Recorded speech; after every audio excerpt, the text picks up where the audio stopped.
Mes chers élèves, bienvenue à cette séance consacrée aux carences alimentaires, au rôle des aliments et à l'alimentation équilibrée. Mes chers élèves, les carences alimentaires sont des maladies nutritionnelles dues à une malnutrition ou une sous-nutrition. On va étudier quelques carences alimentaires et on va découvrir les rôles des aliments dans notre corps et les conditions de l'alimentation équilibrée. Mes chers élèves, observez bien ce document et répondez aux questions suivantes. Donnez un titre à ce diagramme, analysez et interprétez ce diagramme. Que concluez-vous de ce diagramme? Mes chers élèves, ce document est un diagramme de l'évolution de la masse corporelle d'un nouveau-né en kilogrammes en fonction de son âge par mois. L'analyse de ce diagramme montre que la masse de ce nouveau-né augmentait normalement et évoluait dans la zone de la nutrition normale depuis sa naissance jusqu'à l'âge de 9 mois. Puis sa masse corporelle chutait et évoluait dans la zone de la sous-nutrition. Cette évolution s'interprète du fait que depuis la naissance jusqu'à 9 mois, ce nouveau-né se nourrissait du lait, qui est un aliment complet, comme on a vu, qui contient tous les éléments indispensables à la croissance et au développement normal du nouveau-né. Alors, à l'âge de 9 mois, lorsque sa mère a interrompu son allaitement, c'est-à-dire le sévrage de façon précoce et non progressive, et alimenté son bébé avec du purée de riz, des pommes de terre et du pain, qui sont des aliments non complets qui ne contiennent pas quelques substances indispensables à la croissance normale de l'enfant. Sa masse diminuait et évoluait dans la zone de la malnutrition. C'est la crise du sévrage. On conclut donc que la crise de sévrage est la cause principale de l'apparition des carences alimentaires chez les nouveau-nés au Maroc. C'est une question de l'éducation alimentaire et de la conscience des rôles des aliments que les parents ignorent. Il faut une éducation alimentaire pour éviter ces carences alimentaires, comme le rachitisme et le kwashiorkor. Mes chers élèves, observez bien cette animation qui montre une photographie au rayon X des membres inférieurs d'un enfant atteint par une carence alimentaire et répondez aux questions suivantes. Quelle est cette carence alimentaire? Quels sont ses symptômes? Quelles sont les causes de cette carence alimentaire? Comment se protéger contre cette carence alimentaire? Mes chers élèves, il s'agit du rachitisme, qui est une maladie nutritionnelle. Cette maladie affecte les os. En effet, les os du rachitique sont flexibles. Alors, quelle est la cause de la flexibilité des os du rachitique? Mes chers élèves, pour répondre à cette question, observez bien cette expérience et répondez aux questions suivantes. Décrire cette expérience, quel est le résultat de cette expérience, interpréter ces résultats et que concluez-vous de cette expérience. On trempe un os de poulet dans une solution de l'acide chlorhydrique. On constate après quelques heures que l'os devient flexible et mou parce que l'acide chlorhydrique dissout les sels minéraux qui solidifient l'os. Ce sont donc les sels de calcium que l'on peut mettre en évidence dans cette solution avec l'oxalate d'ammonium. On conclut donc que les sels de calcium et de phosphore sont responsables de la solidification et de la minéralisation des os. Donc, les os du rachitique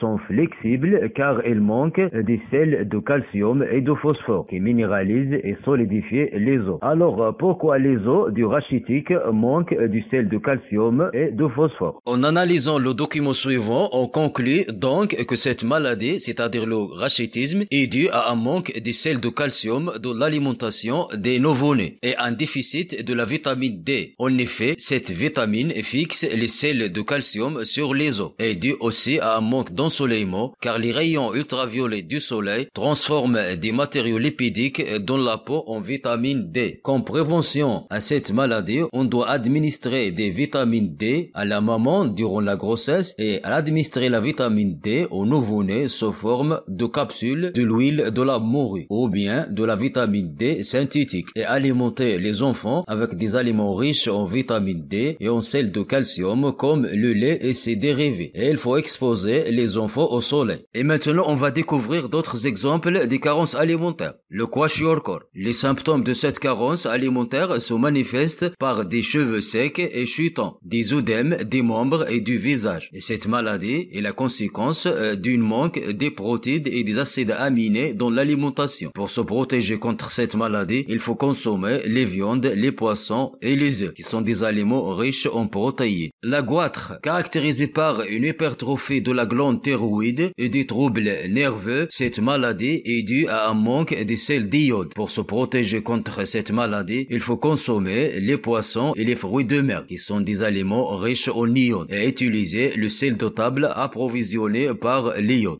Le béribéri, caractérisé par une agitation nerveuse et une paralysie des membres inférieurs. Cette carence alimentaire est due à un manque de la vitamine B1 qui se trouve dans les sangs des céréales.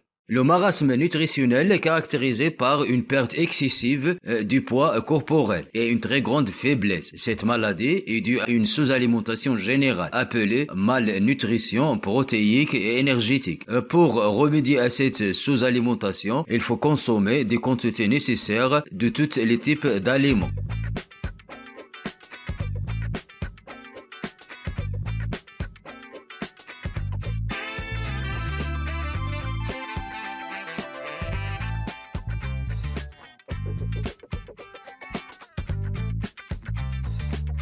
Mes chers élèves, les symptômes des carences alimentaires prouvent que les aliments jouent un rôle important dans notre corps. Alors, on va découvrir dans ces activités quels sont les rôles des aliments dans notre corps. Mes chers élèves, observez bien ce document et répondez aux questions suivantes. Donnez un titre à ce tableau. Quelles sont les substances organiques les plus abondantes dans notre corps? Quel est le rôle des protéines donc? Pourquoi les glucides sont en très petite quantité dans notre corps? Et que faut-il faire pour perdre du poids?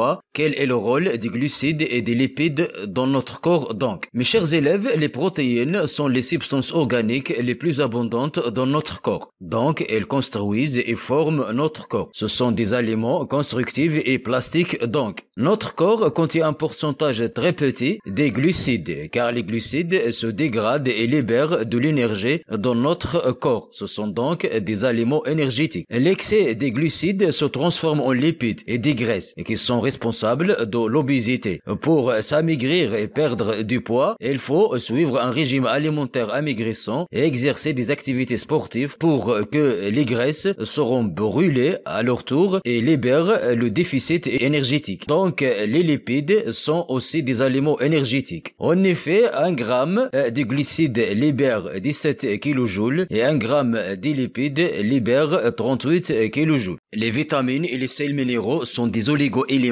mais jouent un rôle très important dans diverses fonctions de notre corps, comme la vision, la croissance, l'immunité et la protection contre les maladies d'avitaminose. Donc les vitamines sont des aliments fonctionnels et protecteurs.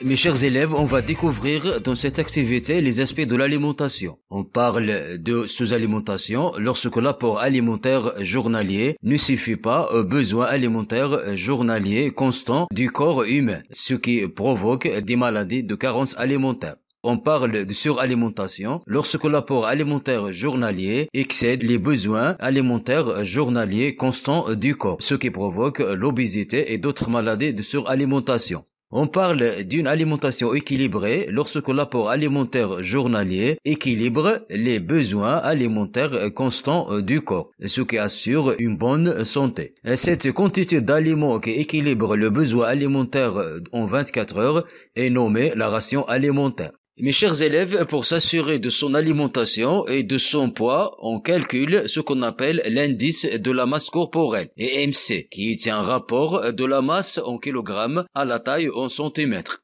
Mes chers élèves, un IMC ou bien un indice de masse corporelle moins de 18,5 est une insuffisance pondérale, c'est-à-dire la maigreur. Un IMC compris entre 18,5 à 25 correspond à une corpulence normale. Un indice de masse corporelle entre 25 et 30 correspond à un surpoids. Un indice de masse corporelle compris entre 30 et 35, c'est une obésité modérée. Un indice de masse corporelle compris entre 35 à 40, c'est une obésité sévère. Un indice de masse corporelle plus de 40, c'est une obésité morbide ou massive.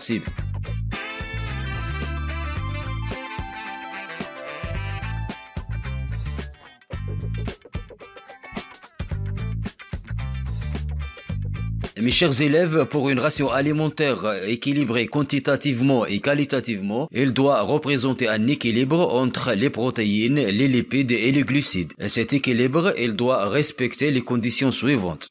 Cette ration alimentaire apporter énergie de 3500 kilocalories par jour. La quantité de glucides est représentée par 55%, les lipides par 30%, les protéines par 15%. Et le rapport des glucides par rapport aux lipides doit être compris entre 3,5 et 5. Et le rapport des lipides par rapport aux protéines doit être égal à 1. Et le rapport des protéines animales aux protéines végétales doit être supérieur ou égal à 1. Et mes chers élèves, on est arrivé à la fin de cette séance. Je vous invite à vous abonner à ma chaîne et j'attends vos observations pour améliorer ces productions pédagogiques. Merci et au revoir.